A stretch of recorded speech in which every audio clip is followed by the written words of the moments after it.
Ang simpleng biruan na uwi sa saksakan sa Palawan. Ang suspect hindi raw natuwa nang hagisan siya ng buko habang natutulog. Para bigyan ng mukha ang balita, Mobile Journal, Kayla Makantan. May kasabihan, biruin mo na ang lasing, wag lang ang bagong gising. Pero mas masama atang biruin ang masarap ang himbing.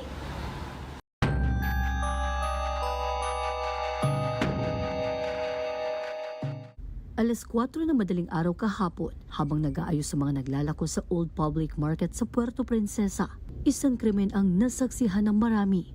Kwento ng isang tindera, natutulog noon ang palaboy na si Raymond Favila nang dumating ang kakilala na nakakasama na raw niyang tumambay sa palengke na si Nestor Asonte alias Kulot. Maya-maya, biniro raw ni Kulot ang natutulog na si Raymond.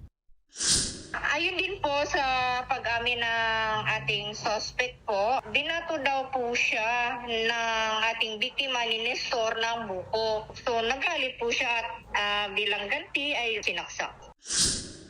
Sa kuha ng CCTV, hindi pa hagip si Raymond pero makikitang tila kinumpronta niya ang naka-orange t-shirt na si Nestor sa katuluyang inatake.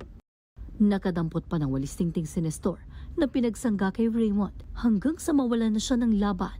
Si Raymond, armado pala ng patalim at makailang ulit na sinaksak si Nestor. Nakaalis pa ang biktima palayo sa kuha ng CCTV na sinundan naman ni Raymond.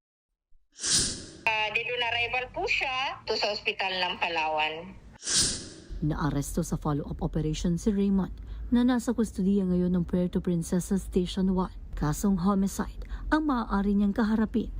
Ang bangkay naman ni Nestor nasa punerarya pa dahil wala pang kaanak na lumalapit para kunin ito. Kaya panawagan ng Puerto Princesa City Police Office sa kung sino man ang pamilya ng biktima na makipag-ugnayan sa kanilang himpilan.